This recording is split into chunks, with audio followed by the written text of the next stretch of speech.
তুব্বা আল হুমায়রি, হুমায়রি বংশের বাদশাদেরকে তুব্বা বলা হতো। তিনি বাদশা চিন্তা করলেন, আমার তার একটা ছেলে ছিল। একটা ছেলে ইয়ামান থেকে মদিনা আসার পরে মদিনার লোকেরা তাকে হত্যা করলো। মদিনার মানুষ তাকে হত্যা করার পরে এই বাদশা প্রতিশোধ নেওয়ার জন্য ইয়ামান থেকে বিরাট একটা বাহিনী নিয়ে রওনা হলো। বিরাট একটা বাহিনী নিয়ে রওনা হয়ে গেল। এত বড় বাহিনী আনলো, 1,30,000 অশ্বারোহী, 1,32,000 পদাতিক সৈন্য নিয়ে বের হয়ে আসলো।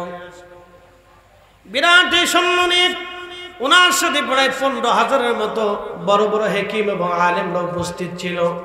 এই বাদশাহ সুদূর ইয়ামান থেকে সৈন্যবাহিনী নিয়ে মদিনার উপকণ্ঠে আসলেন।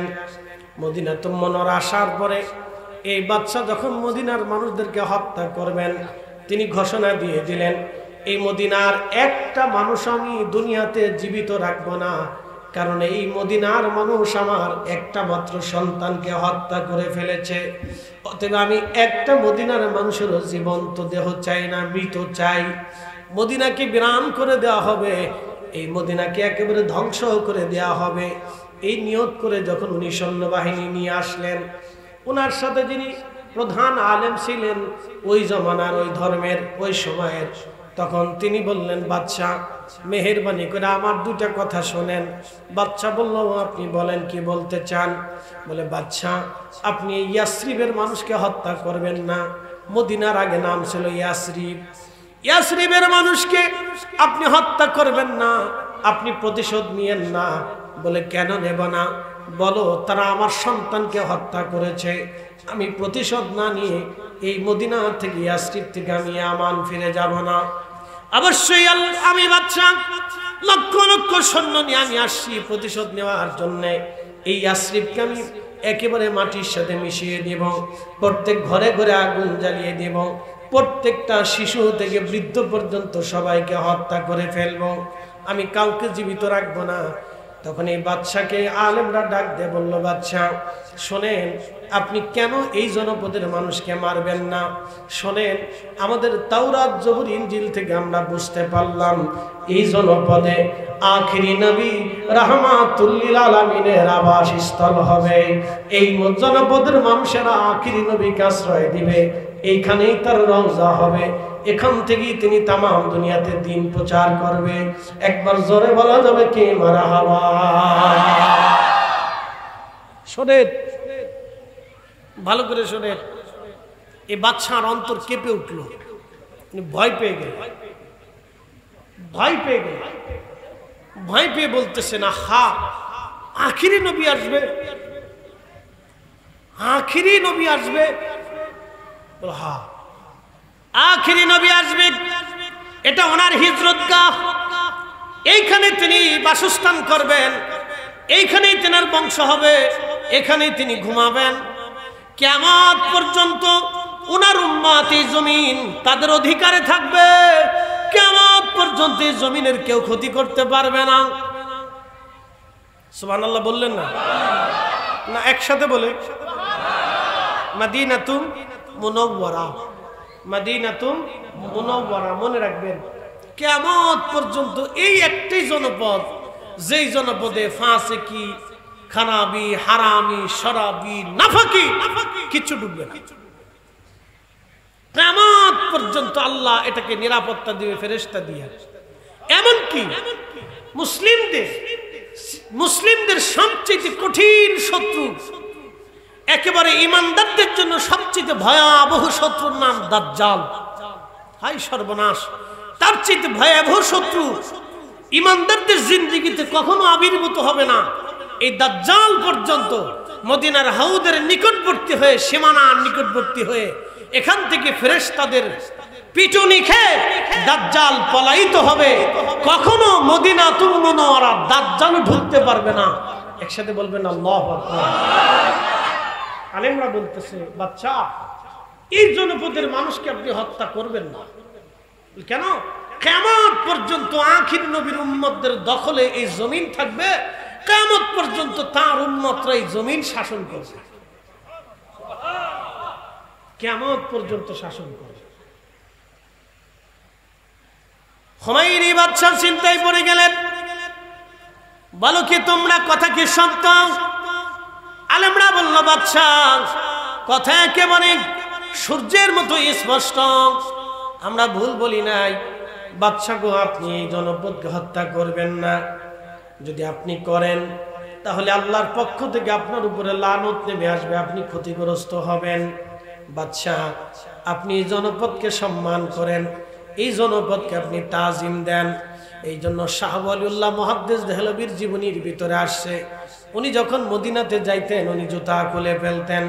মদিনাতুল মুনাওয়ারার হাউদের মধ্যে জুতা পরতেন না, কখনো পায়খানা পেশাব করতেন না। আমাদের মাযহাবের ইমাম ইমামুল আজম আবু হানিফা রাহমাতুল্লাহ আলাইহি, তেনার উস্তাদের নাম ইমাম ইব্রাহিম নখী, তেনার উস্তাদের নাম হযরত আব্দুল্লাহ ইবনে মাসউদ রাদিয়াল্লাহু আনহু, সাহাবী রাসূল, মুফতি সাহাবী, সাহাবীদের মধ্যে তিনি গ্র্যান্ড মুফতি ছিলেন। মারহাবা বলবেন না? সাহাবীদের মধ্যে গ্র্যান্ড মুফতি, মদিনার গ্র্যান্ড মুফতির নাম শুনে যান, আব্দুল্লাহ ইবনে মাসউদ রাদিয়াল্লাহু আনহু। তিনি হচ্ছেন মদিনার গ্র্যান্ড মুফতি, সাহাবী কিরামের ভিতরে গ্র্যান্ড মুফতি, আল্লাহ রাসূলের পছন্দের মুফতি। ওনার ফতোয়ার পরে আবু মুসা আশআরীর মতো মুফতি সাহাবী ফতোয়া দেন নাই। ওনার ফতোয়ার পরে হযরত আব্দুল্লাহ ইবনে ওমরের মতো মুফতি সাহাবী, মুফাসসির সাহাবী পর্যন্ত ফতোয়া দেন নাই। ওনার ফতোয়ার পরে হযরত আব্দুল্লাহ ইবনে আব্বাসের মতো রাইসুল মুফাসসিরিন সাহাবী, মুফাসসির সাহাবী ফতোয়া দেন নাই। ওনার ফতোয়ার পরে হযরত ওমরের মতো সাহাবীও পর্যন্ত ফতোয়া দেন নাই। একসাথে বলবেন না মারহাবা? এত বড় মুফতি সাহাবী। তার ছাত্রের নাম হযরতে ইব্রাহিম নখী, তার ছাত্রের নাম আমাদের মাযহাবের ইমাম ইমাম আবু হানিফা রাহমাতুল্লাহি আলাইহি। একসাথে বলবেন না মারহাবা? তা ওনরা হাত বাঁধছে নাভির নিচে, আমরা কি মাথার উপরে বাঁধবো? কি আশ্চর্য! দেশে কি পরিমাণে ফিতনা বেরিয়েছে, আপনি হিসাব করলে আপনার গা শিহরে উঠবে। ভয়াবহ ফিতনা। এই ফিতনার নাম হচ্ছে আলেম মুজাসসিমা। এরা আল্লাহকে দেহবাদী মনে করে। এদের বিশ্বাস হচ্ছে আল্লাহর আকার আছে, হাত আছে, পা আছে, চোখ আছে, কান আছে, নাক আছে। আল্লাহ মানুষের মতো। লা হাওলা ওয়ালা কুওয়াতা ইল্লা বিল্লাহ। আস্তাগফিরুল্লাহাল আযীম। লাইসা কামিসলিহি শাই। রব বলেছেন, আমি আল্লাহর সাথে কোনো মিসাল হবে না, আমি রবের সাথে কোনো মিসাল দিবে না। আল্লাহ শুরু নাই, শেষ নাই, দৈর্ঘ্য নাই, প্রস্থ নাই, ব্যাস নাই, ব্যাসার্ধ নাই। আল্লাহ কোনো কাল সীমা সময়ের ভিতরে তিনি নির্দিষ্ট না। আল্লাহ সময় সৃষ্টি করেছেন, জীবন মুত আল্লাহ সৃষ্টি করেছেন, আলো আধার আল্লাহ সৃষ্টি করেছেন, জিন্দিগি আল্লাহ সৃষ্টি করেছেন, কুল মাখলুক আল্লাহ নিজে সৃষ্টি করেছেন, দৈর্ঘ্য প্রস্থ ব্যাস ব্যাসার্ধ আকার আকৃতি আল্লাহ সৃষ্টি করেছেন। তো রব কি করে আকৃতির বিদ্যুৎ সীমাবদ্ধ থাকে? রব কি করে হায়াত মৌতের মধ্যে থাকে? রব কি করে সময়ের মধ্যে সীমাবদ্ধ থাকে? রব কি করে দৈর্ঘ্য আর প্রস্থের ভিতর সীমাবদ্ধ থাকে? এই জন্য আল্লাহ অসীমাবদ্ধ, আল্লাহ নিরাকার। নিরাকার আহলে সুন্নাতুল জামাতের আকীদা, আল্লাহ নিরাকার। আল্লাহর কোনো আকার নাই, আল্লাহর কোনো সীমানা নাই, আল্লাহর কোনো বয়স নাই, আল্লাহর কোনো শুরু নাই, আল্লাহর কোনো শেষ নাই, আল্লাহর কোনো দৈর্ঘ্য নাই, আল্লাহর কোনো প্রস্থ নাই, সময়ের সাথে সম্পৃক্ত না, কালের সাথে সম্পৃক্ত না, আল্লাহ জীবন ও মৃত্যুর সাথে সম্পৃক্ত না। তিনি চিরঞ্জীব, চিরহায়াতওয়ালা, হায়াত দেনওয়ালা, মৃত্যু দেনওয়ালা, রিজিক দেনওয়ালা। একসাথে বলবেন না মারহাবা? নাম হচ্ছে আহলে মুজাসসিমা। ভয়ঙ্কর সিস্টেম তাদের, খুবই মারাত্মক। হাসতে হাসতে জাহান্নামে চলে যাবে, হাসতে হাসতে জাহান্নামে যাবে, হাসতে হাসতে। আপনি নিজেও বুঝতেছেন না যে আপনি কি করতেছেন, আপনি নিজেও বুঝেন। হাসতে হাসতে জাহান্নামে চলে যাবে। এক গলাতিয়াবাসী মনোযোগ দিয়ে কথাগুলি শুনলেন।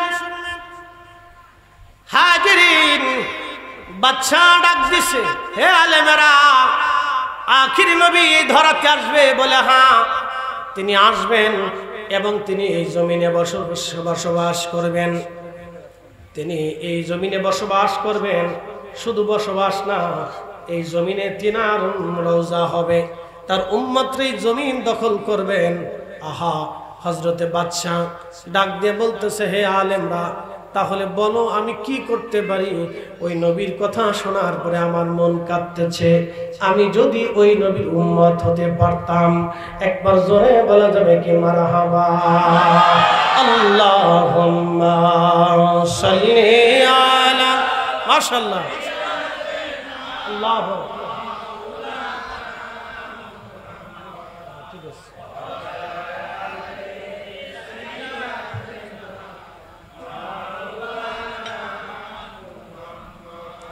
বুঝতে কি কোনো অসুবিধা হচ্ছে? আবার বলি, রাস্তাঘাটে যারা আছেন বাহিরে না থাকি ভাই, ভিতরে এসে বসলে এটা বরকত বলা হবে। যে কথাগুলি চলবে এই কথাগুলি কাল আর আপনি পাবেন।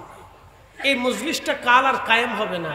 এই মজলিসটা আজকের এখানেই সীমাবদ্ধ হবে। কথা ঠিক আছে না? মোনাজাত শেষ, মজলিসও শেষ। ভালো করে শুনবেন। একজন বাদশা তিনি বলতেছেন, তাহলে আমি কি করতে পারি? আহা, আমি যদি সেই নবীর উম্মত হতে পারতাম। একটু ভাবেন তো, সেই দিনের এত বড় প্রভাবশালী বাদশা আরবের, তিনি বলতেছেন আহা, আমি যদি সেই নবীর উম্মত হতে পারতাম। খুব মনোযোগ দিবেন। বাদশা এবার ডাক দিলেন, আলেমরা, তাহলে তোমরা শোনো, আমি তো এই নবী পাবো না বুঝি, তবে আমার হায়াতের জীবনে যদি পাইতাম আমার জীবন ধন্য হতো। একটা কাজ করো, ঠিক আছে তোমাদের কোথায়, আমি আখিরি নবীর দিকে তাকাইয়া আমার সন্তান হত্যার প্রতিশোধ আমি নিয়ে নিলাম না, আমি মদিনার মানুষদেরকে ক্ষমা করে দিলাম নবীর সম্মানে। একবার জোরে বলা যাবে কি মারহাবা? রাসূলের সম্মানে আমি আমার সন্তান, কলিজার টুকরা সন্তান হত্যার বিচার প্রতিশোধ বাদ দিয়ে দিলাম। বাদশাহী কার? একসাথে বলতে হবে কার? দুজাহানের বাদশাহী আল্লাহ কাকে দিছে? রাসূলকে দিছে। দুজাহানের সরদারি আল্লাহ তার রাসূলকে দিছে। দুজাহানের সরদারি আমার আগে আমার তাওহীদ ভাই নুরুল হাসান তাওহীদ সাহেব, তিনি এই বিষয়ের উপরে আলোকপাত করেছেন, তিনি হাদিস বলেছেন, তিনি আপনাদেরকে দিক নির্দেশনা দিয়েছেন যে দুজাহানের সরদারি সাইয়্যিদি বাদশাহী আল্লাহ তার রাসূলকে দিয়েছিলেন। এই দুজাহানের বাদশার দরবারের দিকে নজর করে দুনিয়ার এক বাদশা কি করলেন? তিনি প্রতিশোধ বাদ দিয়ে বললেন, আহা, আমি যদি থাকতাম, ওই নবীকে পাইতাম, তাহলে আমার জিন্দেগীর সমস্ত বাদশাহী দিয়ে দ্বীনের খেদমত করে যাইতাম। একসাথে বললাম আল্লাহু আকবার। আমরা কি করি? মসজিদে গেলে সিরা টাকা, অসল টাকা দেওয়ার ধান্দা করি, যে কোনটা অসল আছে এটা মসজিদে দেওয়া যায় কিনা, অসল টাকাটা দেওয়ার চেষ্টা করি। আর মাহফিলের জন্য চাইলে অনেকেই খুব কষ্ট পায়, যে আমার পকেটের টাকা চলে যেতেছে, খুব কষ্ট পায়। অনেকের কাছে লাগে, কারণ নিজের সম্পদ এটা পকেট থেকে চলে গেলে অনেকের কষ্ট পাওয়াটা স্বাভাবিক। আবার কেউ খুশিও হয় যে যাও আমি মাহফিলে শরীক হইলাম। কথা ঠিক আছে না ভাই? এই বাদশা খুশি হয়ে গেছে যে যাও, আমি আমার আখিরি নবীর জন্য আমার বাদশাহীর এই স্বভাবকে, আমি এই প্রতিশোধকে আমি ছেড়ে দিলাম, মাফ করে দিলাম। তখন এই আলেমদের যিনি প্রধান ছিলেন তিনি বলতেছে, বাদশা, আমরাও এই জমিন ছেড়ে যাব না, আমরা এখানে চিরস্থায়ীভাবে বসবাস করতে চাই। তো বাদশা বললেন, কেন?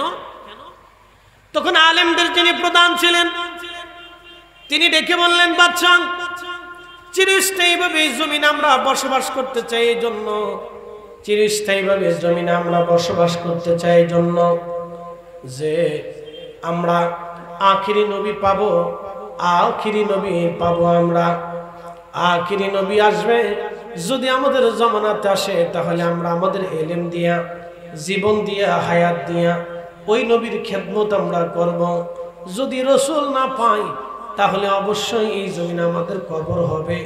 এই জমিনে কবর হওয়ার পরে আল্লাহর নবী জমিনে আসবেন, নবীজির কদমের ধুলা বালিগুলি আমাদের কবরের উপরে এসে পড়বে।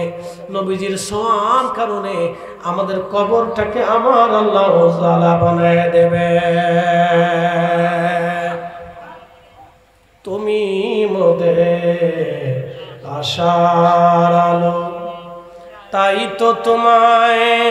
বাসি ভালো তুমি মোদের আশার আলো, তাই তো তোমায় বাসি ভালো। হৃদয় নামের ফুলদানিতে, হৃদয় নামের ফুলদানিতে গেথে রেখেছি প্রেমের মালা। ইয়া রাসূলুল্লাহ ইয়া হাবিবাল্লাহ, ইয়া রাসূলুল্লাহ ইয়া হাবিবাল্লাহ, ইয়া রাসূলুল্লাহ।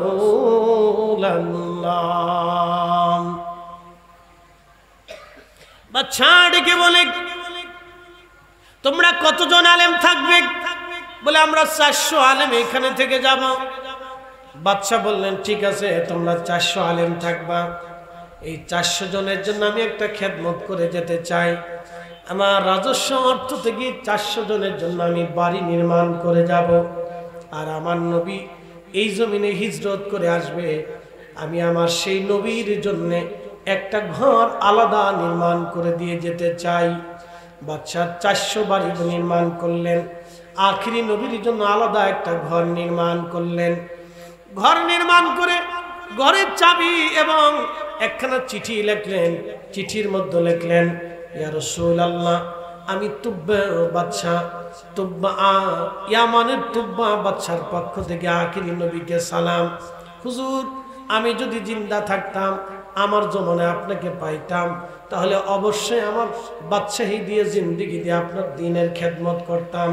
ইয়া রাসূলুল্লাহ, আপনার কথা শুনেই আমি আপনাকে মহব্বত করেছি, আপনার উপরে ঈমান এনে ফেলেছি।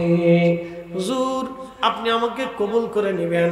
ইয়া রাসূলুল্লাহ, আপনার জন্য বাড়ি নির্মাণ করে রেখে গেলাম, যদি আমার চিঠি আপনার হস্তগত হয়, এই হামাল হুমায়রি বাদশাকে আপনি কবুল করে নেবেন। একবার আওয়াজ তুলে বলা যাবে কি মারহাবা। তার উম্মত হয় নাই, উম্মতের আশায় কেঁদেছিল। আমরা উম্মত হইছি, কিন্তু রাসূলের উম্মত হয়ে কিছু করতে পারি নাই। কি কথা ঠিক কিনা? তারা উম্মত হয় নাই, কিন্তু উম্মত হওয়ার আশা ব্যক্ত করেছিল। আর আমরা উম্মত হইছি, কিন্তু কিছু করতে পারি নাই। ব্যর্থতা বুঝে যাবে। আমরা উম্মত হইছি, কিন্তু কিছু করতে পারি নাই। তারা উম্মত হয় নাই, কিন্তু উম্মত না হয়েও উম্মত হওয়ার আশা নিয়ে তারা তাদের অর্থ সম্পদগুলি রাসূলের কদমে সমর্পণ করে দিয়ে আল্লাহর রাহে ব্যয় করে দিয়ে গেছে।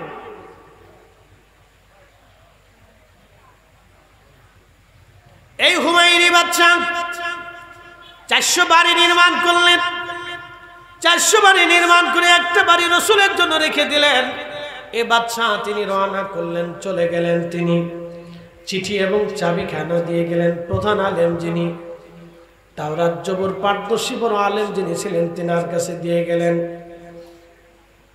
তিনার কাছে দিয়ে যাওয়ার পরে তিনার কাছে বললেন, দেখেন, আপনার হাতে আমি আমানত দিয়ে গেলাম, যদি আপনার জমানাতে নবী আসে তাহলে আপনি নিজে হাতে চিঠিখানা পৌঁছাবেন।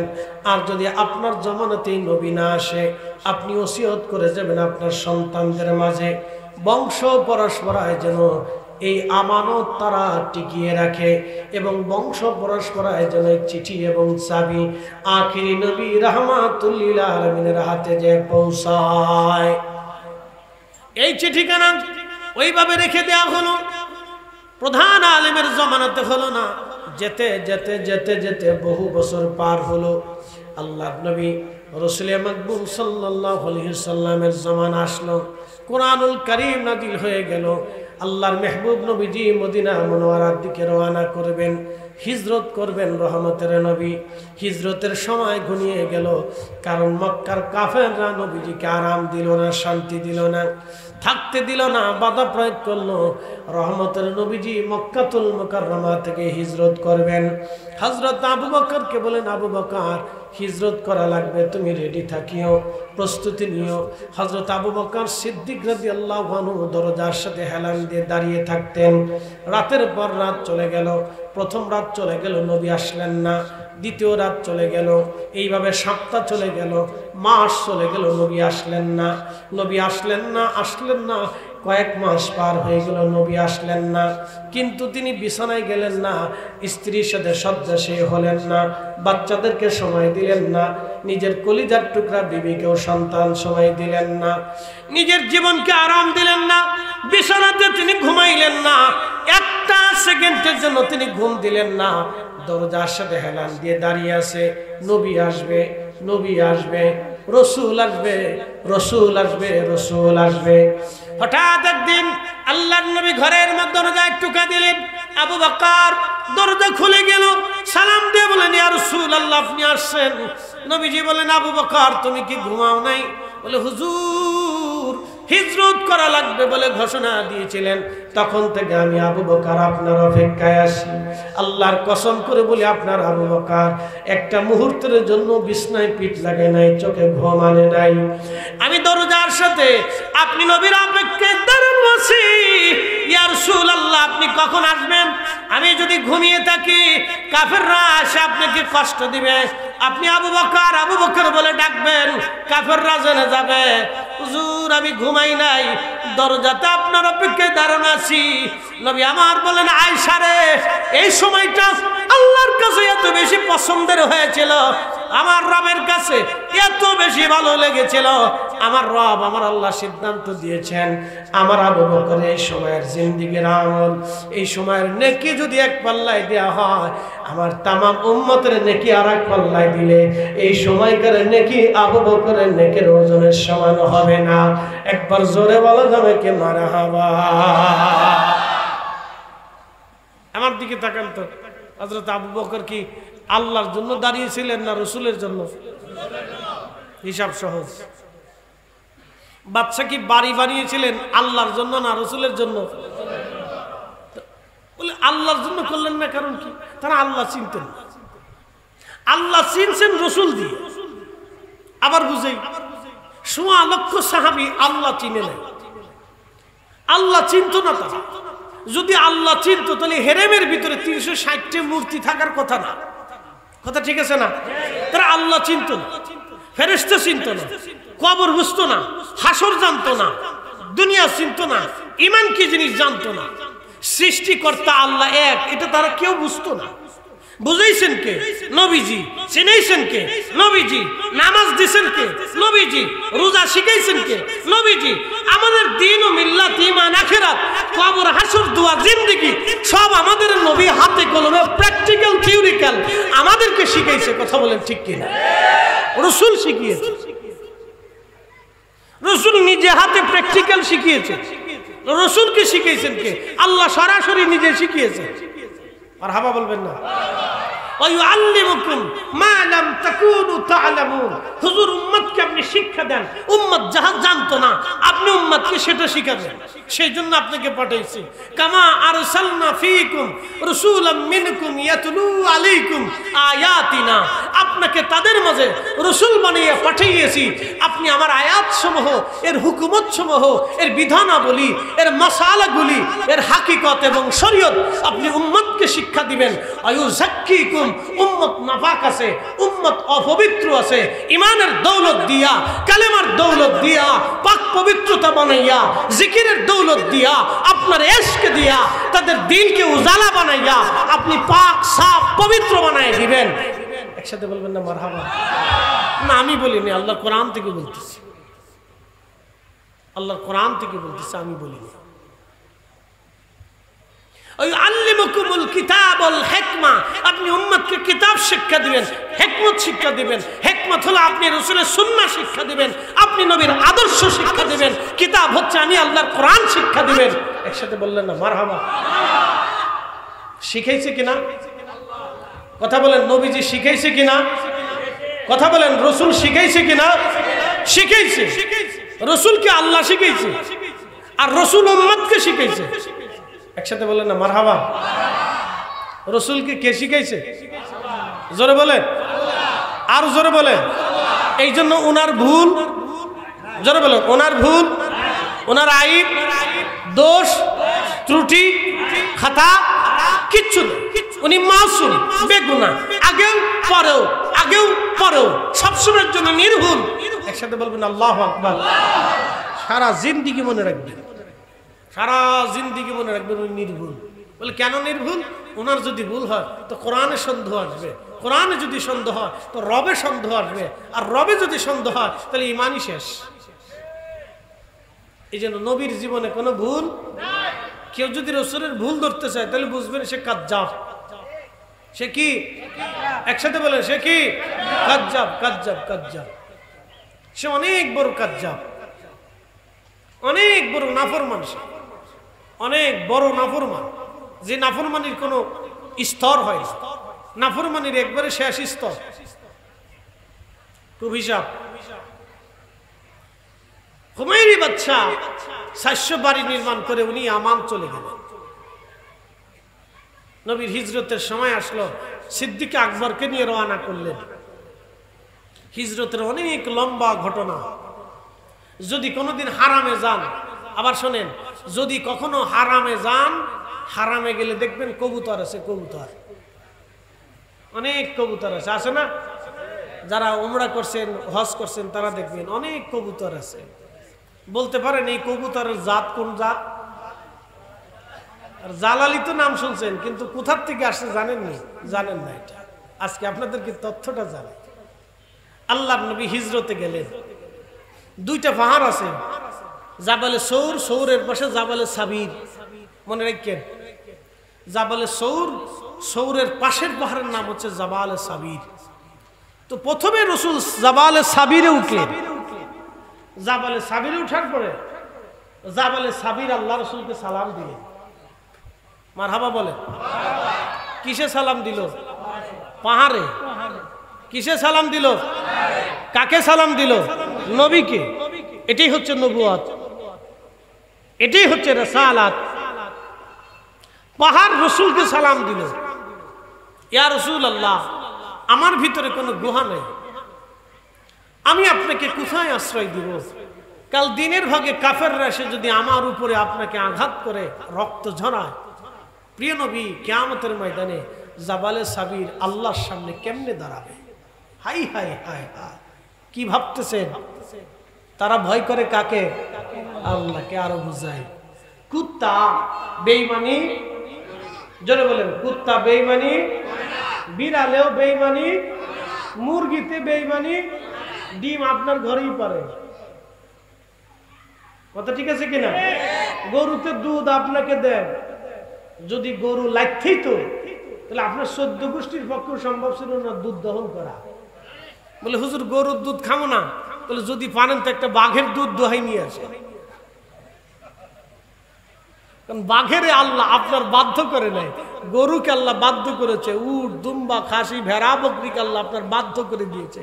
এই জন্য এটার নাম দিয়েছে গৃহপালিত পশু। গৃহপালিত পশু। বাঘে গৃহপালিত হয় না। বন গরু আপনি যতই আদর করেন ও গৃহপালিত হবে না। ও আপনাকে সুযোগ পাইলেই বাটাম চালান দিয়ে দেবে। বাটাম চালান বুঝছেন? ও সিং দিয়ে গুতাই আপনার জান শেষ করে দিয়েছে। সুযোগ পাইলেই আপনার সারছে। আর যদি একবার ছুটতে পারে তা আপনি জিন্দিগিতে লাগাল পাইতেন না। কিন্তু গরু ছুটে গেলেও আপনি তারা দৌড় টোড় দিয়ে ধরে টরে নিয়ে আদর যত্ন করলে আবার আপনার পিছ পিছ চলে আসবে। কারণ আল্লাহ আপনার বাধ্য করে দিছে, ও বেঈমানি করে নাই। একসাথে বলবেন আল্লাহু আকবার। হ্যাঁ, মনে রাখেন, আল্লাহ আপনার বাধ্য করছে, ও বেঈমানি করে নাই, ওটাকে আপনার বাধ্য করে দিয়েছে। প্রিয় উপস্থিতি হাজিরিন, সমগ্র সৃষ্টিগুলি আল্লাহর আইন মেনে চলে। আমার আল্লাহ বলেন,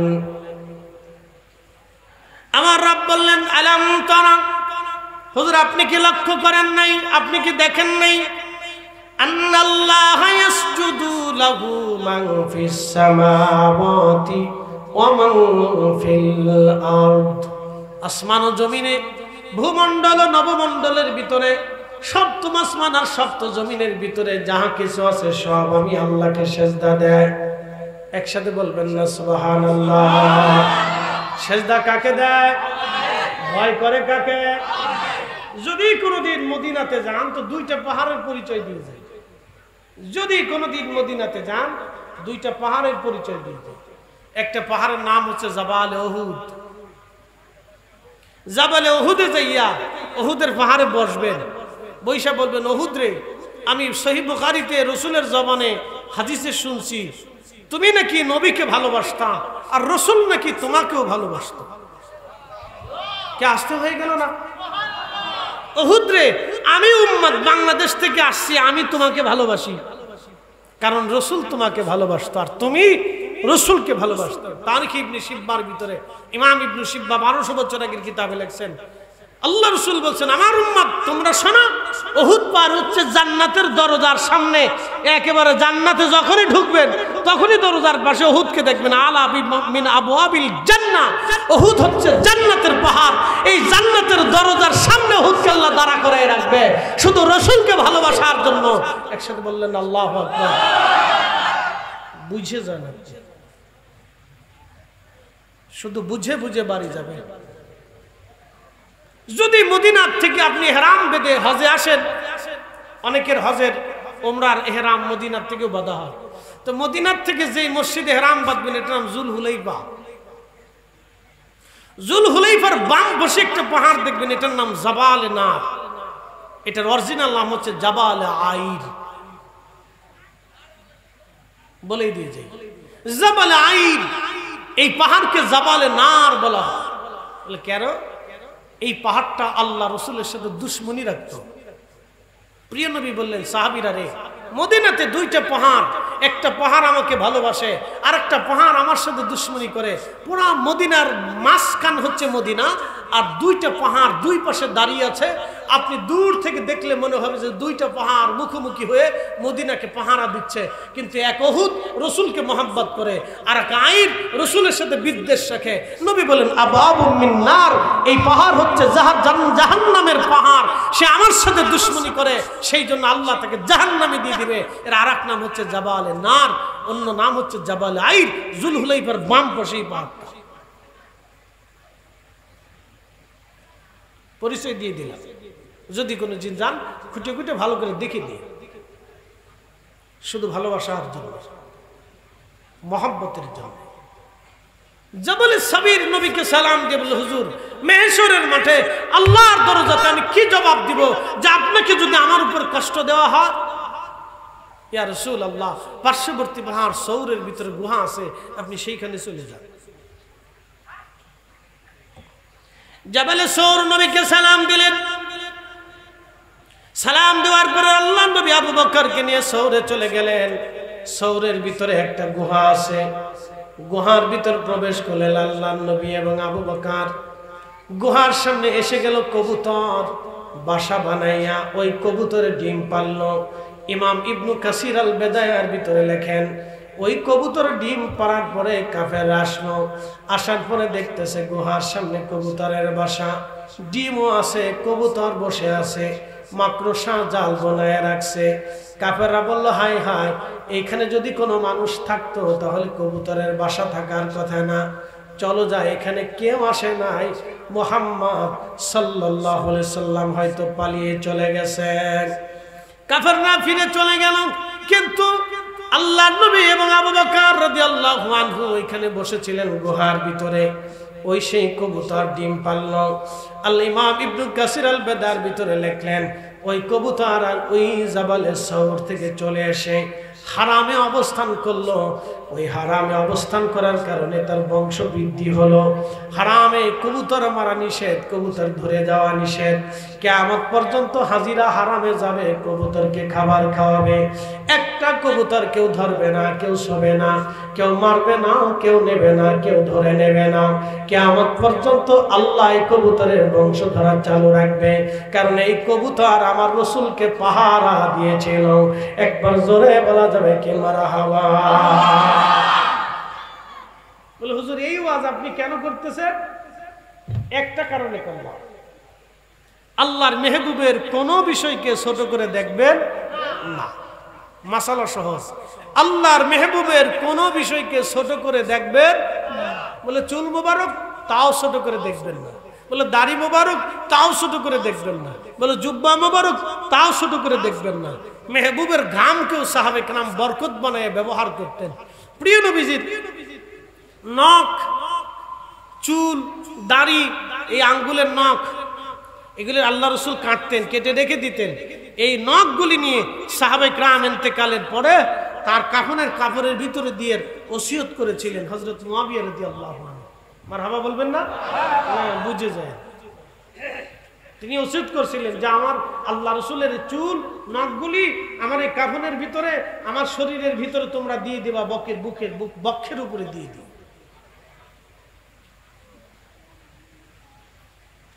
সাহাবে کرام ছোট করে দেখে নাই, মেহবুবের কোন জিনিস সাহাবে کرام ছোট করে দেখে নাই।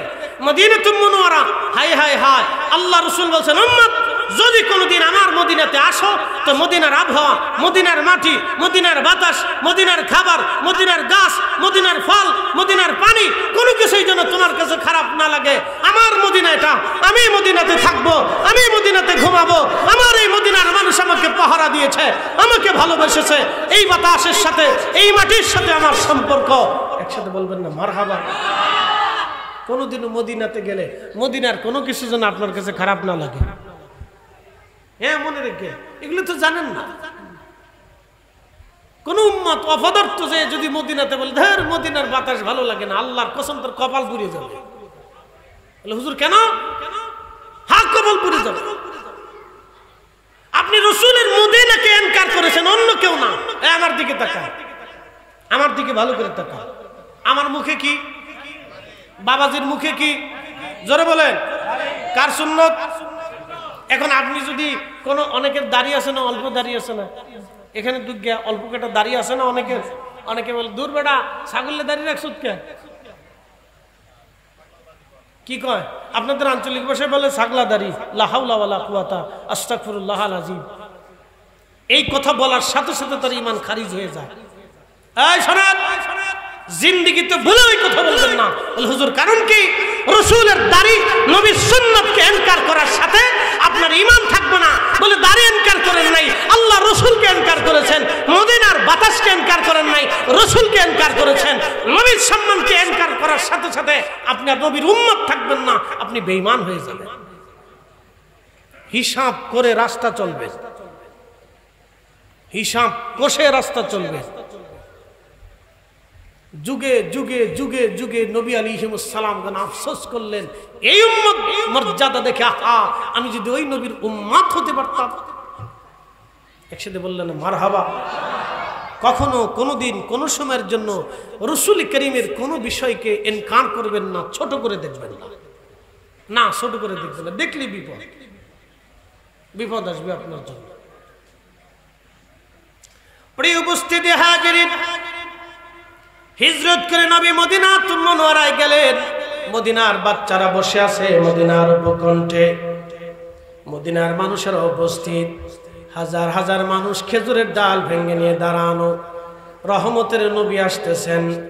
আল্লাহর নবীজি এবং আবু বকর রাদিয়াল্লাহু আনহু দুইজন উটের পিঠে নবীজি চড়ে, আবু বকর রশি ধরে ধরে যাচ্ছিলেন। ঠিক এমন সময় বহু দূর থেকে দেখা যায় একজন লোক উটের পিঠে চড়ে চড়ে আসতেছে। মদিনায় খবর হলো রাহমাতুল লিল আলামিন নবী মদিনাতে আসতেছে।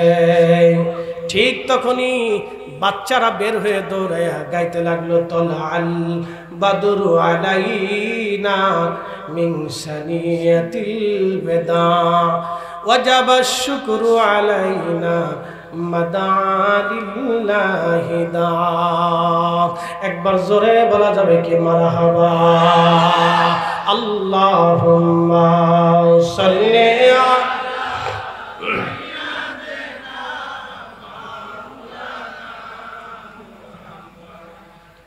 আলা আলি সাইয়্যিদিনা।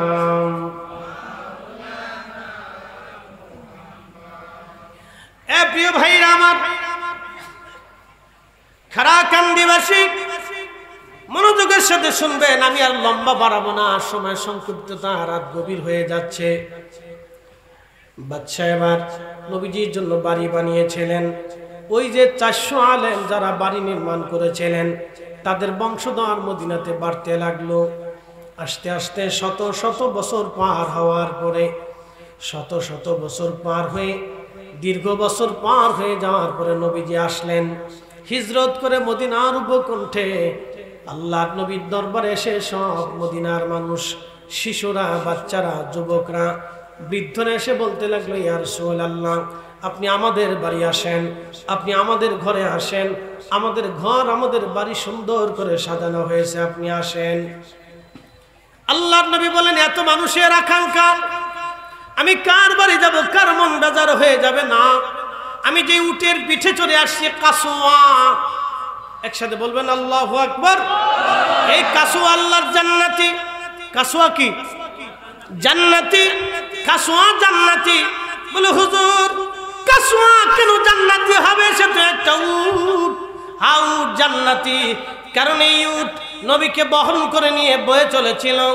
শুধু রসুলকে মহব্বতের কারণে, নবীজিকে বয়ে নেওয়ার কারণে কাসওয়ার কপাল খুলে গেল। এই কাসওয়া জান্নাতি, জান্নাতি, জান্নাতি। এই জন্য বলছি, আল্লাহ রসুলের কোন বিষয়কে কার করবেন না, ছোট করে দেখবেন না। মেহবুবের সাথে জড়িত, রহমতের নবীর সাথে জড়িত কোন বিষয়কে ছোট করবেন না। আল্লাহ বলে, লা উকসিমু বিহাদাল বালাদ, নবী এই শহরের কসম করতেছি, ওয়া আনতা হিল্লুম বিহাদাল বালাদ, আপনি শহরে জন্ম নিয়েছেন, এই বাক্কাতে, মক্কাতে আপনি জন্মগ্রহণ করেছেন, এই জন্য এই মক্কার শপথ করতেছি, এই মক্কার কসম করতেছি, আপনি জন্ম নিয়েছেন এখানে, এই জন্য কসম করতেছি। রসুলের সাথে জড়িত কোনো বিষয়কে ছোট করে দেখবেন না, দেখলেই বিপদ। প্রিয় উপস্থিতি, মেহবুব নবী বললেন, আমার কাসওয়াকে আমি ছেড়ে দিব, আমার কাসওয়া যার যেখানে যে উঠে আমি তার বাড়িতে উঠব। কাসওয়া ছেড়ে দিল, উট চলতে লাগলো আপন গতিতে। জিবরিলকে পাঠাইলেন আল্লাহ, জিব্রাইল কাসওয়াকে ধরে নিয়ে চলে যাও আইয়ুব আনসারীর বাড়ির সামনে। হযরত আইয়ুব আনসারীর বাড়ির সামনে কাসওয়া উট বসে গেল। প্রিয় নবীজি হযরত আইয়ুব আনসারীর বাড়ির সামনে গেলেন। হযরত আইয়ুব আনসারী রাদিয়াল্লাহু আনহু স্বাগতম জানালেন, ইয়া রাসূলুল্লাহ, ইয়া হাবিবাল্লাহ, নবীজি আমি আপনার জন্য সুন্দর করে ঘর সাজিয়ে রেখেছি। তার দ্বিতল বিশিষ্ট একটা ঘর ছিল, ঘর দুইতলা ছিল, দুতলা দ্বিতল বিশিষ্ট ঘর। এই ঘরটার সামনে হযরত আইয়ুব আনসারী দাঁড়িয়ে গেলেন। এই আইয়ুব আনসারীর পরিচয় আপনাকে দিয়ে যায়, তিনি সেই বংশধর, এই যে বংশধরেরা শত শত বছর আগে সেই বতব্বা বাদশার যিনি প্রধান আলেম ছিলেন, পাদ্রী ছিলেন, ওই প্রধান পাদ্রীর বংশধর হচ্ছেন হযরতে আইয়ুব আনসারী রাদিয়াল্লাহু আনহু। তিনি নবীজির সামনে দাঁড়িয়ে গেলেন, ইয়া রাসূলুল্লাহ, সুস্বাগতম আপনাকে আমার বাড়িতে, আল্লাহ কবুল করেছেন মহান নবীকে। কাসওয়া বসে গেল। আল্লাহর নবী হযরত আইয়ুব আনসারীর বাড়িতে উঠলেন। আইয়ুব আনসারীকে বলেন, আইয়ুব আনসারী তুমি উপরে চলে যাও, আমি নিচে থাকবো, কেননা বহু মানুষ আমার কাছে আসবে আমার সাক্ষাতে, তুমি উপরে চলে যাও। রাত্রিবেলা আইয়ুব আনসারী স্ত্রীকে নিয়ে উপরে চলে গেলেন দোতলায়। ভালো করে শুনে যান, দোতলায় চলে যাওয়ার পরে হযরত আইয়ুব আনসারী রাদিয়াল্লাহু আনহু আর ঘুমাইতে পারেন না, স্ত্রীও ঘুমায় না। তারা দোতলার এক কোনায় চলে গেলেন। কোনায় বসে বসে তারা কাঁদতে লাগলেন। স্বামীকে বললেন, স্বামী করলেন কি? আপনি না রসুলকে উপরে দিবেন, নবীকে নিচে দিয়েছেন, আমরা উপরে থাকবো, নবী নিচে থাকবে, এটা কি করে হয়? এটা কখনোই হতে পারে না। রাহমাতুল লিল আলামিন নিচে থাকবে, আমরা উপরে থাকবো, এটা হতে পারে না। এটার নাম আদব, এটার নাম তাজিম, এটার নাম সম্মান। হযরত আইয়ুব আনসারী রাদিয়াল্লাহু আনহু সারা রাত ঘুমান নাই। দরজার তেনার বিল্ডিং এর এক কোনায় তিনি বসেছিলেন। ওই বিল্ডিং এর কোণার থেকে সকালবেলা নেমে আসলেন। নেমে এসে বলেন, ইয়া রাসূলুল্লাহ, আইয়ুব আনসারী আর উপরে থাকবে না। বলে, আইয়ুব আনসারী কেন, কি হয়েছে তোমার? বলে, হুজুর রাহমাতুল লিল আলামিন নিচে থাকবে আর আমি উপরে থাকবো, এমন বেয়াদবি আইয়ুব আনসারী করতে পারবে না। হুজুর আপনি উপরে চলে যাবেন, না হয় আমি বাড়ি ছেড়ে দিলাম আপনাকে। আল্লাহর নবী বললেন, না আইয়ুব আনসারী, তোমার বাচ্চা কাচ্চা নিয়ে কষ্ট হবে, তুমি নিচে থাকো, আমি উপরে চলে গেলাম। এটা সাহাবীদের আদব ছিল। সাহাবীদের আদব ছিল, সাহাবীদের প্রেম ছিল এটা। সাহাবীদের নবীর প্রতি এইভাবে সম্মান দেখাইতেন। হযরত আইয়ুব আনসারী রাদিয়াল্লাহু আনহু নিচে চলে গেলেন, আল্লাহর মেহবুবকে উপরে দিয়ে দিলেন। আল্লাহ রাসূল উপরে চলে গেলেন, হযরত আইয়ুব আনসারী চাবি এনে দিলেন। আল্লাহর নবী বলেন, আইয়ুব আনসারী চাবি দিলা, আমার চিঠিখানা কোথায়? বলি, ইয়া রাসূলুল্লাহ, আপনি চিঠির খবর কি করে জানেন? বলে, বাদশা তোমার জন্য চিঠি রেখে দিয়ে, আমার জন্য চিঠি রেখে দিয়ে গেছিল, তোমাদের বংশ পরস্পরে আমানত দিয়ে গেছে, চিঠিখানা আমাকে দিয়ে দাও। আল্লাহর নবীকে বললেন, ইয়া রাসূলুল্লাহ, চিঠির খবর আপনি কেমনে জানেন? আল্লাহর নবী বললেন, আইয়ুব আনসারী, আমি নবী, নবীর দরজায় আল্লাহর পক্ষ থেকে খবর হয়। একবার জোরে বলা যাবে কে মারহাবা? আল্লাহু আকবার।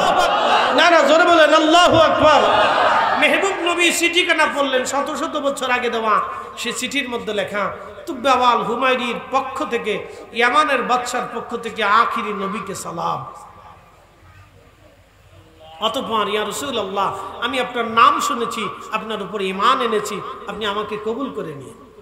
আল্লাহ রাসূল চিঠিখানা পড়ে বলেন, নেক বক বাদশা তুব্বাওয়াল হুমায়রিকে আমি কবুল করলাম, আল্লাহ কবুল করে নিয়েছে। একসাথে বলবেন আল্লাহু আকবার। দুজাহানের সরদারি আল্লাহ আমরারে দিছে না নবীকে দিছে? আমার রাসূলের সরদারি কি শেষ না চলমান? কিয়ামত পর্যন্ত চলমান থাকবে। শুধু এইখানে শেষ? শোনেন, সহিহ বুখারীর কিতাবুল ফিতানের ভিতরে আছে, ভালো করে শোনেন।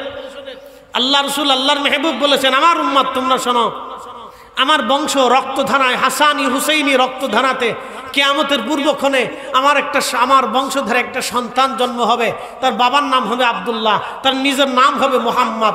ভালো করে শোনো, আমি রাসূল যেইভাবে খোদার জমিনে খোদার দ্বীন প্রতিষ্ঠিত করেছি, আমার সেই মাহাদি, তার পরিচয় হবে ইমাম মাহাদি রূপে। শোনো আমার উম্মতেরা, কিয়ামতের আগে আমার বংশ, আমার রক্ত, আমার মেহেদি তামাম দুনিয়াতে খোদার জমিনের 1 ইঞ্চি মাটি জমিন বাকি থাকবে না। আমার আল্লাহর জমিনে আমার এই দ্বীনের পতাকা আমার মাহাদি উড়িয়ে দিবে এবং আল্লাহর হুকুমত বিধান জমিনে বাস্তবায়ন করবে। একসাথে বলবেন আল্লাহু আকবার।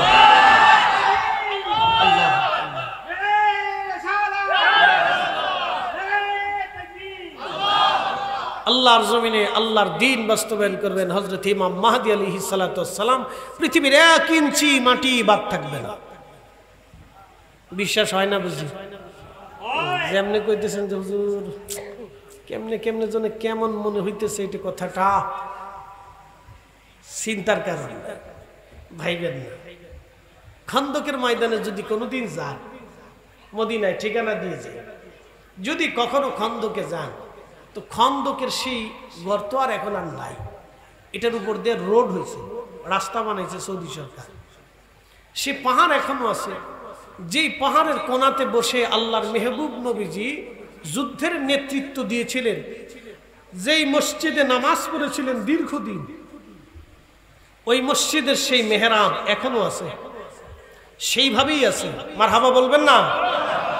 যদি কখনো এখানে যাওয়ার সুযোগ হয়, তো সেই মেহরাবে 2 রাকাত নামাজ পড়ে আসবে। বলে কারণ কি? ওইখানে আল্লাহ রাসূল নামাজ পড়েছেন যুদ্ধের সময়। তার নিচে এসে পাবেন আরেকটা মসজিদ, মসজিদের নাম মসজিদে সালমান ফার্সি।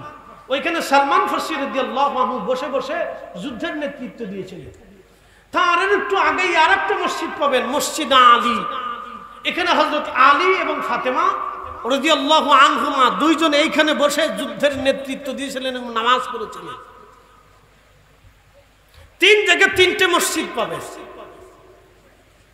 3 জায়গায় 3টে মসজিদ পাবে। এই মসজিদ থেকে, এই খন্দক থেকে পিছনের দিকে, খন্দকের পাহাড়ের পিছনে আরেকটা পাহাড় আছে। এই পাহাড়ের সামনে হযরতে জাবের রাদিয়াল্লাহু আনহুর বাড়ি, যার বাড়িতে 3000 সাহাবীর 1 সা খেজুর দিয়ে মেহমানদারি করেছিলেন, 1 সা গম দিয়ে, জব দিয়ে, রুটি দিয়ে, 1 সা 350, 3000 সাহাবী খাওয়াইছিলেন। না, এই ইতিহাস বলতে গেলে অনেক লম্বা সময় যাবে, এটা রাসূলের মুজিজা, এটা বলবো না, সময় কম। ওই জাবালে খন্দকের পিছনে আরেকটা পাহাড় আছে, নাম জাবাল আবু সিলা। এই জাবালে আবু সিলাতে ছোট্ট একটা গুহা আছে। এই গুহাতে আল্লাহর মেহবুব নবী 3 দিন 3 রাত সেজদায় পড়ে কেঁদেছিলেন। কি কাঁদছিলেন? ইয়া রব হাবিলি উম্মতি, ইয়া রব হাবলি উম্মতি, ইয়া রব হাবলি উম্মতি। আল্লাহ আমার উম্মতের গুনাহ হয়ে গেছে, আমার উম্মত অপরাধ করছে, আমার উম্মতের গুনাহ হয়ে গেছে, আমার উম্মতের অপরাধ হয়ে যাবে। আল্লাহ আমার উম্মতের কি হবে, উপায় কি হবে? একসাথে বলবেন না মারহাবা। আর আমরা উম্মত হয়ে কি দিছি? সুদ দিছি, ঘুষ দিছি, মিথ্যা সাক্ষ্য দিছি, গীবত দিছি, শিকায়ত দিছি, তহমত দিছি, ফায়সা কথা দিছি, মিথ্যা দিয়েছি, মানুষ ঠকিয়েছি, জমি কেড়েছি, অন্যের মাথায় বাড়ি মেরেছি। কি কথা কন না কেন? আসতে কন কেন? জোরে বলেন। শোনেন, সারা জিন্দেগি সেজদায় পড়ে থাকলেও কাজ হবে না যদি পেটের ভিতরে হালাল খাবার না যায়। আপনি ঠিক বললেও ঠিক, না ঠিক বললেও ঠিক, যেটা বলছি এটাই ঠিক, এটা আল্লাহ রসুলেরটাই ঠিক। আবার বলে দিয়ে যাই, কিয়ামত পর্যন্ত সেজদা দিবেন, হারামে যায় সেজদা দিবেন, মদিনায় যায় সেজদা দিবেন, হারামের কাবা শরীফের গিলাফ ধরে ধরে কাঁদবেন, কাবা শরীফের সামনে পাথরের সাথে মিশে সেজদা দিবেন। আপনি 1000 বার যদি হাজরে আসওয়াদের মধ্যে সুমা লাগাইয়া ভাবেন যে গুনাহ টেনে নিবে, কাজ হবে না যদি হালাল খাবার পেটের মধ্যে না থাকে। বলে দিয়ে গেলাম, হালাল খাবার পেটের মধ্যে না থাকে, যদি হালাল রিজিক পেটের মধ্যে না থাকে, 100 বছর সেজদা দিলেও সেজদা কবুল হবে না। বলে কারণ কি? হাতে ময়লা, জবানে ময়লা, চোখে ময়লা, রক্তে ময়লা, দেহে ময়লা, পাকস্থলীতে ময়লা, কালবে ময়লা, ফ্যাপসায় ময়লা, কলিজায় ময়লা, রক্তে ময়লা, গোশতে ময়লা, রগে ময়লা, কাপড়ে ময়লা, জুব্বায় ময়লা, পাগড়িতে ময়লা, টুপিতে ময়লা, পানিতে ময়লা, খাবারে ময়লা, সব জায়গায় ময়লা। বলে কি ময়লা? হারামের ময়লা। বুঝে বুঝে বাড়ি যায়। খালি ওয়াজ শুনে গেলে হবে না, বাড়ি পর্যন্ত আমার যত ওয়াজ শুনছেন কোনোটাই না নিতে বলে এই একটা নিয়ে যান, এই একটা নিয়ে যান, এই একটা নিয়ে যান, বাড়ি পর্যন্ত কাজে লাগবে না। আল্লাহর কসম করে বলতেছি, পৃথিবীর কোন অলির জিন্দেগিতে পাবেন না তারা হারাম খাইছে। আর হারাম খাইলেও এমন ভাবে তওবা করছে, তওবার পর তওবা, তওবার পর তওবা, কান্নার পর কান্নার কারণে আল্লাহ তাদেরকে পবিত্র বানাই দিয়েছে। আস্তে হয়ে গেল না সুবহানাল্লাহ? জোরে বলেন, জোরে। মালিক ইবনে দিনার প্রথম জীবনে তিনি মদুপায়ী ছিলেন। বিশর আল হাফি প্রথম জীবনে মদুপায়ী ছিলেন। পৃথিবীর বহু ওলি প্রথম জীবনে, হাসান বসরি প্রথম জীবনে তিনি এই দুনিয়াদারিত্বের ভিতরে ছিলেন। হযরত আব্দুল্লাহ ইবনে মুবারক প্রথম জীবনে মদুপায়ী ছিলেন। আব্দুল্লাহ ইবনে মুবারকের উস্তাদের নাম হযরত ইমামুল আযম আবু হানিফা, তিনার উস্তাদের নাম ইব্রাহিম নখঈ, তিনার উস্তাদের নাম আব্দুল্লাহ ইবনে মাসউদ, তিনার উস্তাদের নাম রাহমাতুল লিল আলামিন, তিনার উস্তাদের নাম রব্বুল আলামিন। আল্লাহ ছাত্র নবী, নবীজির ছাত্র আব্দুল্লাহ ইবনে মাসউদ, তিনার ছাত্র হযরত ইব্রাহিম নখঈ, তিনার ছাত্র ইমামুল আযম আবু হানিফা, তিনার ছাত্র আব্দুল্লাহ ইবনে মুবারক রাহিমাহুল্লাহ রিদওয়ানুল্লাহি তাআলা আলাইহিম আজমাইন। মুসলমান, হযরত আব্দুল্লাহ ইবনে মুবারক প্রথম জীবনে মদপায়ী ছিলেন, কিন্তু পরবর্তীতে তওবা আর ইখলাস আর কান্নাকাটি তাকে এমন করেছিল তিনি পৃথিবীর শ্রেষ্ঠ মুফতির এক মুফতি হয়েছিলেন। এই উম্মতের শ্রেষ্ঠ মুফতির এক মুফতি, তিনি হানাফি মাযহাবের শ্রেষ্ঠ ফকির এক ফকির, তিনি আব্দুল্লাহ ইবনে মুবারক রাহমাতুল্লাহ আলাইহি। একসাথে বলবেন না মারহাবা? সেতারা বাজায় গান গাইতেন, সেতারা সেতারা। এ যুবক, তোমার আর কি আছে ঘোড়ার ডিম ছাতা? 1.5 লাখ টাকার এক মোটরসাইকেল পাওয়ার পরে ও চিন্তা করে আমি দুনিয়া পেয়ে গেছি, আমি বিমান চালাইতেছি। 1.5 লাখ টাকার এক মোটরসাইকেল পেয়ে মনে করছে দুনিয়া পেয়ে গেছি গা। হাতে এমনি মোটরসাইকেল চালায়, উস্তাদও চিনে না, হুজুরও চিনে না, মুরব্বিও চিনে না, বাপও চিনে না, দাদাও চিনে না, চাচাও চিনে না, দাদাও চিনে না, নানাও চিনে না, সমাজপতিও চিনে না, চেয়ারম্যানও চিনে না, মেম্বারও চিনে না, ইমাম সাহেবও চিনে না, পীর সাহেবও চিনে না, কাউরি চিনে না। কি কথা ঠিক আসতে কোন গেল? জোরে বলে। ও কাউরি চিনে না, ও মোটরসাইকেল চিনে, খালি গিয়ার মারতেছে।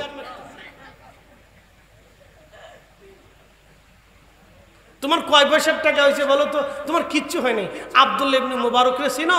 তিনি তুরস্কের জমিদার বংশের সন্তান ছিলেন। বর্তমান যুগের হাজার হাজার কোটি কোটি টাকার সম্পদের মালিক ছিলেন আব্দুল্লাহ ইবনে মুবারক। সেতারা বাজাইতেন, গান গাইতেন, নেশা করতেন, সেতারা বাজায় গান গাইতেন। এমন যুবক ছিলেন সেতারা। আমার দেশের কিছু পোলাপান আছে দেখবেন, হাফ প্যান্ট পরে মোটরসাইকেল চালায়, সকালবেলা হাফ প্যান্ট পরে বিরাজ করে। এ ভাবতেছে আমি বিরাট বড় কিছু, মানুষ মনে হয় আমাকে সার সার বলে দেখতেছে। মুসলমান নেহের দেহে কয় এই বিশেষ কোত্থেকে জন্ম নিল? কি আসতে কোন কেন? জোরে বলে। মনে কিছু নিয়েন না, আমার যুবকদেরকে সতর্ক করার দরকার। হাফ প্যান্ট পরে সকালবেলা রাস্তায় বিরাস একটা বের করে ঘষতে থাকে। এই মিয়া, বিরাস কয় মিনিট লাগে তোমার? 1 মিনিট বিরাস করো, বুড়া খেলে দাঁতও থাকবে না, গোস্তও থাকবে না। এত ঘষলে দাঁত থাকে? ও বিরাস করার নিয়ম তো জানো, এত ঘষলে দাঁত থাকে নাকি? 1 মিনিট ঘষো, এর বেশি ঘষলে দাঁত শেষ হয়ে যাবে, বুড়া কালের আগে দাঁত পুরে শেষ হয়ে যাবে। আব্দুল্লাহ ইবনে মুবারক আল্লাহ রাব্বুল আলামিন তারে এমন ভাবে কবুল করলেন, একদিন সেতারায় তারে ডাক দেখা, হে আব্দুল্লাহ ইবনে মুবারক, তোমার কি এখনো সময় হয় নাই আল্লাহর দিকে নিজেকে রুজু হওয়া? একসাথে বলবেন আল্লাহু আকবার। হ্যাঁ হ্যাঁ, জোরে বলেন, জোরে জোরে জোরে। আব্দুল্লাহ ইবনে মুবারকের মা খুব সতী ছিলেন, বাবা ছিলেন বড় আমানতওয়ালা বুজুর্গ। বাবা মার দোয়া আল্লাহর কাছে কবুল হয়ে গেল, আল্লাহ আমার একটা মাত্র সন্তান পথভ্রষ্ট হয়ে যাচ্ছে, দোয়া কবুল হয়ে গেল। প্রিয় বন্ধু, ফিরে আসেন, ইরজিই ইলা রাব্বিকি রাদিয়াতাম মারদিয়া, আপনি আল্লাহর দিকে ফিরে আসেন। একসাথে বলেন, কার দিকে? জোরে বলেন, কার দিকে? আল্লাহর দিকে ফিরে আসেন, আল্লাহর দিকে ফিরে আসেন। আল্লাহ আমাদেরকে বোঝার তৌফিক দান করুন, বলেন আমিন। আর জোরে বলেন আমিন। প্রিয় উপস্থিতি, আমার অনেক লম্বা কথা বলে ফেলছি, অনেক আলোচনা আপনাদের সামনে তুলে ধরছি। এই জন্য মেহবুবে আলা নবীর কোনো বিষয়কে আপনারা কখনো কোনো সময়ের জন্য ছোট করে দেখবেন না, এটিকে বড় করেই দেখবেন। মাহফিল কি চলবে না বন্ধ হবে? যেমনি বলতেছেন মনে হয় বন্ধ হবে। একসাথে বলেন চলবে। হাত উঁচা করে বলেন, মাহফিলের দরকার আছে, দরকার আছে, দরকার আছে। নারে তাকবীর, নারে রিসালাত। চলুক মাহফিল, আল্লাহ কবুল করুক, বলেন আমিন। আদ-দীনুন নসিহা, শোনেন, আদ-দীনুন নসিহা, আদ-দীনুন নসিহা।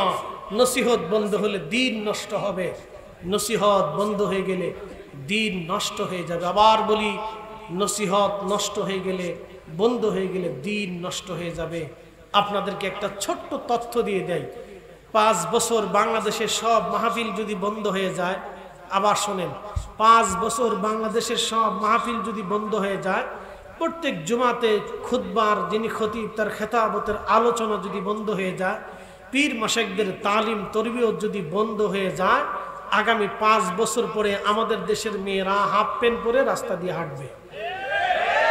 আপনি ঠিক বললেও ঠিক, না ঠিক বললেও ঠিক। বিশ্বাস না করলে উন্নত বিশ্ব যায় দেখে আসেন, মেয়েরা হাফ প্যান্ট পরে রাস্তায় হাঁটে। আমি মালয়েশিয়া গেছি, দেখি হেজাবও পরছে, জিন্সের প্যান্টও পরছে, টি শার্টও গাইছে। তা আমি বললাম, এটা আবার কি রে? হেজাবও পরে মেয়ে, টি শার্টও পরে, জিন্সের প্যান্টও পরে। আমি এটা কোন ধরনের পর্দা? দেশের সিস্টেম এটা। বলে কেন? উন্নত বিশ্ব। মাশাআল্লাহ, দারুণ হয়েছে। বুঝেন নাই? আবার বুঝাইতেছি আপনাকে, আবার বুঝাই, আপনাকে বুঝাই। হুজুর ওয়াজ করছে, বাবারা পাগড়ি মাথায় দেওয়ার সুন্নত খুব দামি, 70 গুণ নেকি হবে। ওয়াজ তো যে শুনছে সে খুব মনোযোগ দিয়ে শুনছে, সে বলতেছে, বাহা মাশাআল্লাহ, খুব সুন্দর ওয়াজ করছে তো হুজুরে। তো 2 বন্ধু রাস্তা দিয়ে আস্তে আস্তে আসার সময় চিন্তা করলো, পাগড়ি আজকে মাথায় দিব। আস্তে করে লুঙ্গিটা টান দিয়ে খুলে মাথার মধ্যে পাগড়ি বাঁধছে। পরনে আছে জেঙ্গু, জেঙ্গু না কি করলে একটু না, জাইঙ্গে জাইঙ্গে। পরনে আছে জাইঙ্গে, মাথায় বাঁধছে কি? লুঙ্গি দিয়ে পাগড়ি বানাইছে। তো লুঙ্গি খুলে মাথায় পাগড়ি বানাইলে যত নাকি, প্যান আর শার্ট গাই দিয়া মায়া মানুষ মাথায় হেজাব বানলে তত নাকি। বুঝেন নাই? লুঙ্গি খুলিয়া মাথায় পাগড়ি বানাইলে যত নাকি, মায়া মানুষ জিন্সের প্যান্ট পরিয়া শার্ট গাই দিয়া হেজাব বানলে তত নাকি। এবার বুঝে নেন যে কত নাকি। আপনি এবার বুঝে নেন যে নেকি কত। এই জন্য নসিহত চলবে। মিলাদুন নবীর মাহফিল বন্ধ করার আপনার প্রয়োজন কি আছে? এই মাহফিল চলবে, রাসূলের আগমনের মাহফিল চলবে। আপনি যত বেশি পারেন মাহফিল দেন।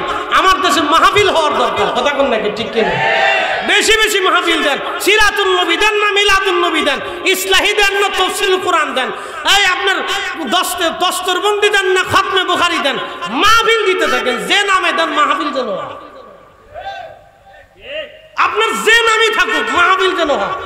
নাম নিয়ে ঝগড়া করার দরকার কি? রসুলের দরজাতে নবীর জমানাতে কোনো নামই ছিল না। খতমে বুখারী ছিল না, খতমে কোরআন ছিল না, তাফসীরুল কোরআন মাহফিল ছিল না, সালানা ইসলাহ ছিল না, ইসলাহি ছিল না, মিলাদুন নবী শব্দ ছিল না, সিরাতুন নবী শব্দ ছিল না। এই শব্দে কোনো মাহফিল রসুলের জমানাতে ছিল না। ওই হিসাবের জমানার হিসাব করলে তাহলে সব নাম বাদ দিতে হবে। আপনার যে নামেই হোক মাহফিল চলতে হবে। কথা কন না, ঠিক কিনা? নাম যেটা হোক, কাজ কোরআন সুন্নাহ। কথা ঠিক কিনা? নাম যেটা হোক অসুবিধা। আচ্ছা আপনাদেরকে বলি, আপনাদের এলাকায় মসজিদের কি নাম বলেন তো? আপনাদের এই মসজিদের নাম কি? বাইতুল আকসা। আমি গেছি এই বরিশালের শহরে এক মসজিদে নামাজ পড়তে, দেখি কসাই যাবে মসজিদ। তাই বললো মসজিদ আবার কসাই হয় কেন? ময়মনসিংহ মাহফিলে যাওয়ার সময় দেখি ভালুকার আগে বাম পাশে মা মসজিদ। লোকটা মার ভক্ত ছিল, মা নামে মসজিদ লাগিয়ে দিচ্ছে, মা মসজিদ। আমি চিন্তা করলাম মসজিদ আবার মা কেমনে? একটা নাম, নাম যেটা হোক, মসজিদটা ঘর কার? এই কথাটা মনে রাখবে। বুখারী শরীফ হাদিস কিন্তু ইমাম ইসমাইল বুখারীর জবানের কথা না, হাদিস কিন্তু আল্লাহ রাসূলের কথা। ঠিক কিনা? সংকলন করেছেন ইমাম বুখারী, এই জন্য লেখা হয়েছে বুখারীর হাদিস। হাদিস কিন্তু বুখারীর না। হাদিস সহিহ মুসলিম, মুসলিমের হাদিস, মুসলিমের কোন হাদিস না, হাদিস রাসূলের। কিন্তু ওনার নামে কিতাব। নাম যেটা হোক, কথা কিন্তু রাসূলের। কথা ঠিক কিনা? নাম যেটা হোক, কথা কার? রাসূলের। মাহফিল যে নামে হোক, মাহফিল বেহেশতের বাগান, এটা আল্লাহ তার রাসূলের। এটা নিয়ে নাম নিয়ে ঝগড়া করেন না। এগুলি বাদ দিয়ে আমাদের কাজ হলো বেশি বেশি মাহফিল করা। আগামী 50 বছরে বাংলাদেশে এরকম মাহফিল নাও হতে পারে। হ্যাঁ, নাও হতে পারে।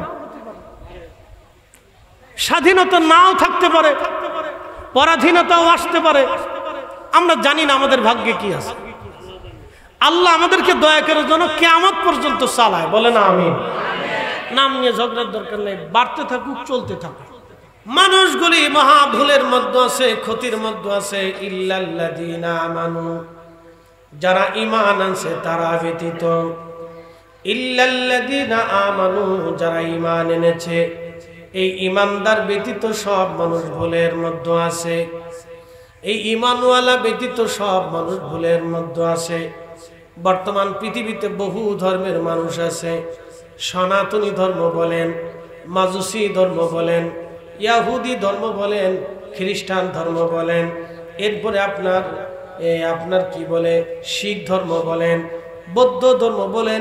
এরকম শত শত ধর্ম পৃথিবীতে বর্তমানে পরিচালিত আছে।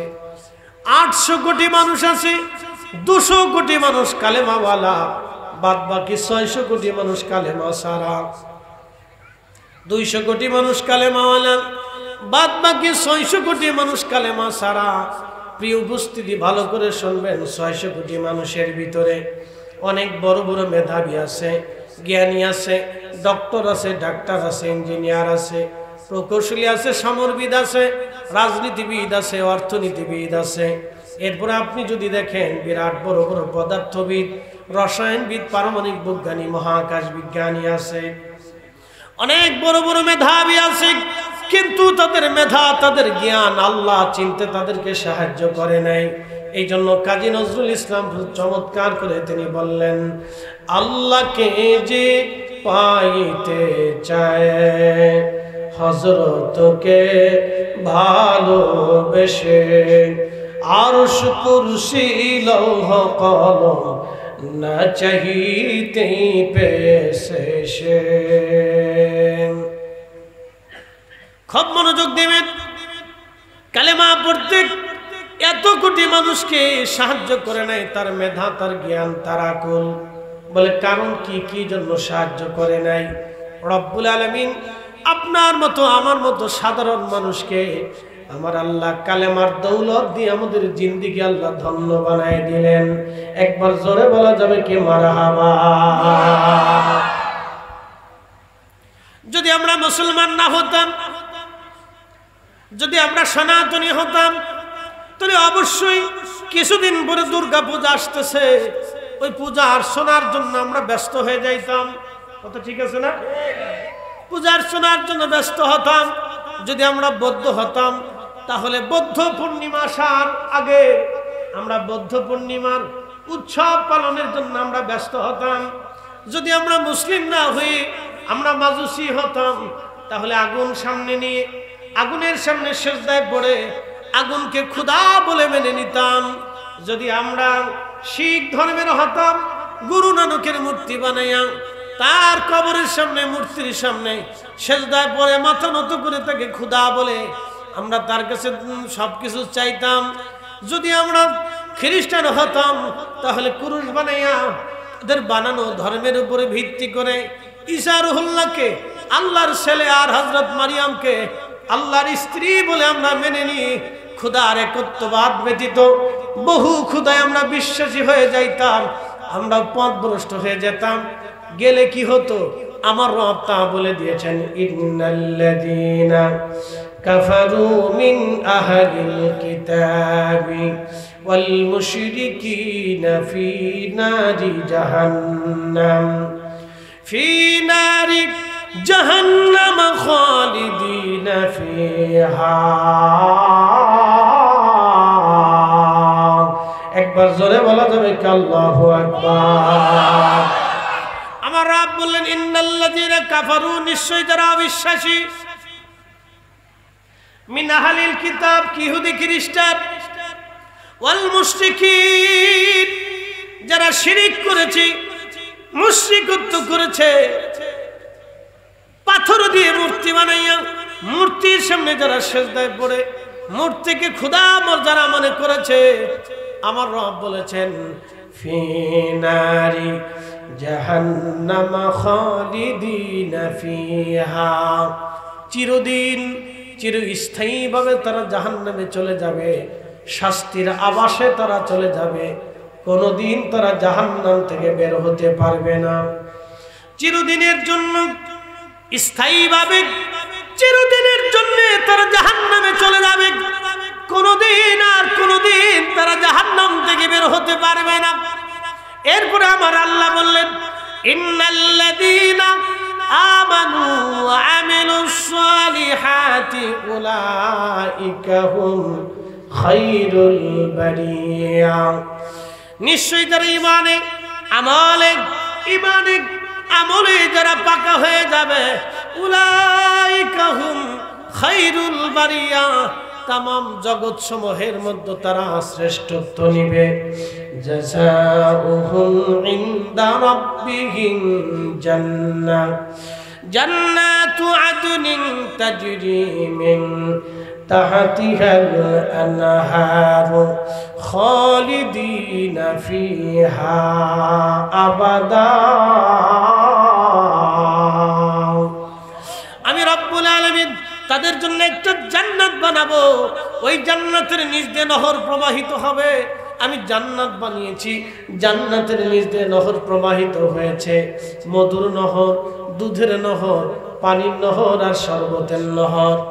জান্নাতের নিচ দিয়ে এই নহর প্রবাহিত হয়ে আমার রব বললেন, কতদিন পর্যন্ত এই জান্নাতের মধ্যে তোমরা থাকবা?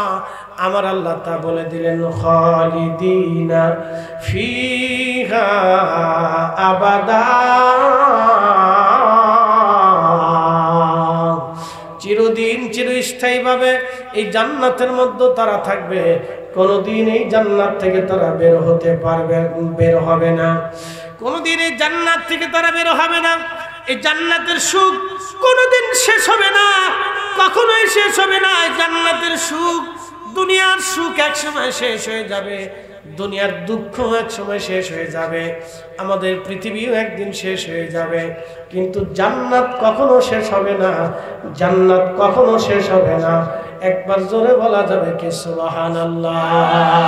আল্লাহুম্মা সাল্লি আলা,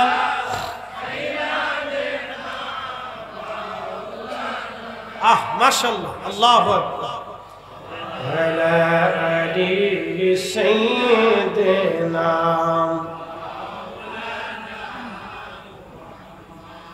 নবীর ইশকে যার দিল ভাই, এ ভুবনে কাঁদে না,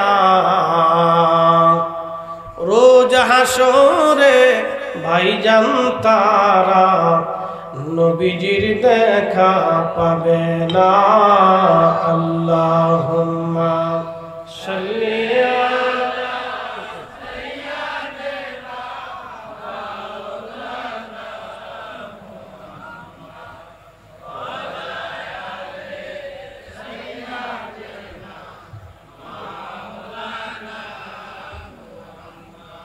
বুঝতে কি কোনো অসুবিধা? তাহলে আল্লাহ আমাদেরকে কি দিলেন? ঈমান। একসাথে বলতে হবে, কি দিলেন? ঈমান।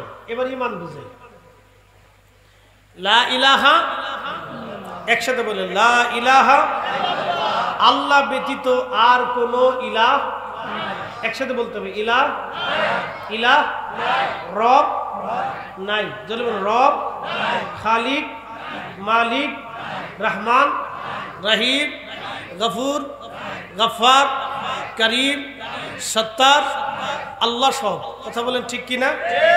আল্লাহ কি? সব। আল্লাহ ব্যতীত আর কিছু, এটা একটা পর্যায়। আল্লাহ ব্যতীত আর কিচ্ছু নাই। আপনারা আর একটু বুঝে, চোখ দিছে কে? একসাথে বলতে হবে, যদি আল্লাহর চোখ ব্যতীত আপনি তাম দুনিয়ার সব বিজ্ঞানীদেরকে এক জায়গায় ডাকেন, ডাইকে চক্ষু বিজ্ঞানীদেরকে বলেন, চক্ষু বিজ্ঞানীরা তোমরা সবাই মিলে আল্লাহর চোখের মতো দেওয়া একটা চোখ বানায় দাও, পারবে? আচ্ছা, দুনিয়ার সমস্ত চিকিৎসা বিজ্ঞানীদেরকে ডেকে বলবেন, চিকিৎসা বিজ্ঞানীরা আল্লাহর দেওয়া একটা হার্ট, আল্লাহর দেওয়া একটা আত্মা, কলিজা তোমরা যদি পারো তো বানায় দাও, পারবে?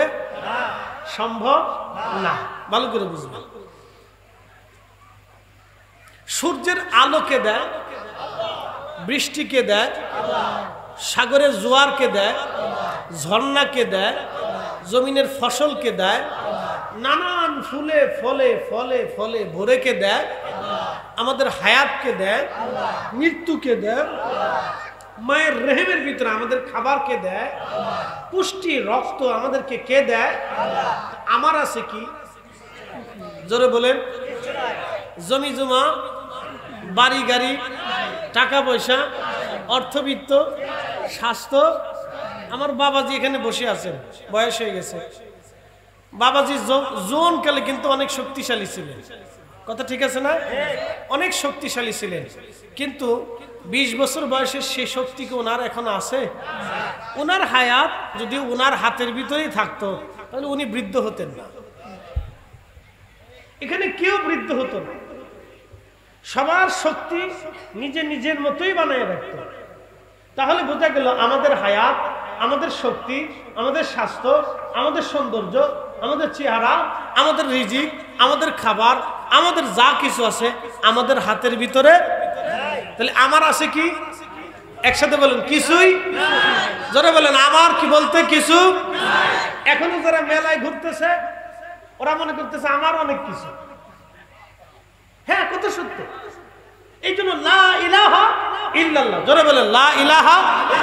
আমি কিন্তু আপনাদেরকে মুক্তাসার একটা ব্যাখ্যা শোনাইলাম। লা ইলাহা, আল্লাহ ব্যতীত আর কোন রব, আল্লাহ ব্যতীত আমার আর কিছু, সবই আল্লাহ। একসাথে বলেন, সব কার? সব কার? সব কার? আমরা কাকে দেব? সেজদা কার হবে? জিকির কার হবে? দোয়া করব কার কাছে? চাবো কার কাছে? এই বুঝে গেছেন আপনি। হিসাব সহজ, হিসাব সহজ, একেবারে সহজ হিসাব। লা ইলাহা, আল্লাহ ব্যতীত আর কোন ইলাহ নাই।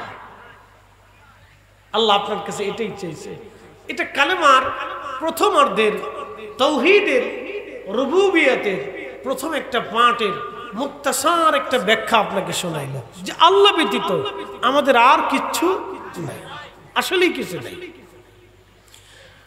কুলিল্লাহুম্মা মালিকাল মুলকি তুতিল মুলকা মান তাশাউ ওয়া তানজিউল মুলকা মিম্মান তাশাউ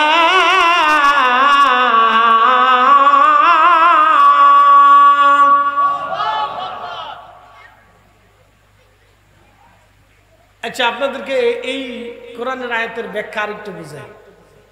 পৃথিবীতে একটা শাসক ছিল, তার নাম চেঙ্গিস খান। সে 5 কোটি মানুষ হত্যা করেছিল তার সাম্রাজ্য বাঁচানোর জন্য। কত কোটি? 5 কোটি। হাই হাই হাই হাই, 5 কোটি মানুষ। এটা সার্টিকানি কথা না, 5 কোটি মানুষ। সে 3 দিনে খাওয়ারিজুন সাম্রাজ্যের রাজধানী 3 দিনে 12 লক্ষ মানুষ হত্যা করেছিল। আহা, 3 দিনে 12 লক্ষ মানুষ জবাই করেছিল, 12 লক্ষ মানুষকে হত্যা করেছিল 3 দিনে। শুধু তার সাম্রাজ্য বাঁচানোর জন্য 5 কোটি মানুষ হত্যা করেছিল। বলেন, তার সাম্রাজ্য কি আছে? এরপরে আসলো রোম সাম্রাজ্য, 7000 বছর পৃথিবীতে টিকে রইল। বলেন, তাদের সাম্রাজ্য কি আছে? পার্সিয়ান সাম্রাজ্য 4000 বছর পৃথিবীতে রাজত্ব করল, সাম্রাজ্য কি আছে? উসমানীয় সাম্রাজ্য 600 বছর পৃথিবী শাসন করল, সাম্রাজ্য কি আছে? ব্রিটিশরা 200 বছর পৃথিবী শাসন করল, এখন কি সেই শক্তি আছে? একসময় মনে রাখবেন, মার্কিনীদেরও কিছুই থাকবে।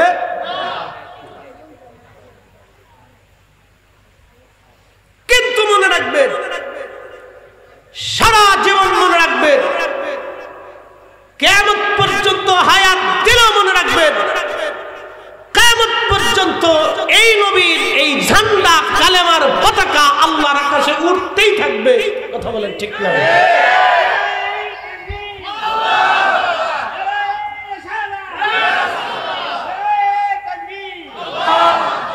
এই সাম্রাজ্য কখনো শেষ হবে?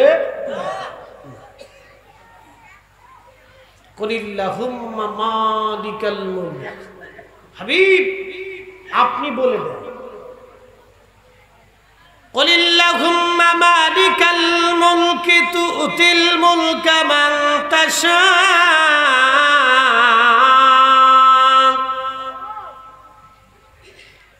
হুজুর, আপনি বলে দেন, সাম্রাজ্যের মালিক আমি আল্লাহ, তামাম সৃষ্টির মালিক আমি আল্লাহ। আমি যাকে খুশি রাজত্ব দেই, যার কাছ থেকে খুশি রাজত্ব ছিনিয়ে নিয়ে যাই। তুইজ্জু মান তাশাউ ওয়া তুদিল্লু মান তাশাউ। আমি যাকে খুশি ইজ্জতওয়ালা বানাই, যার কাছ থেকে খুশি আমি আল্লাহ ইজ্জত ছিনিয়ে নেই। বলেন, মালিক কে?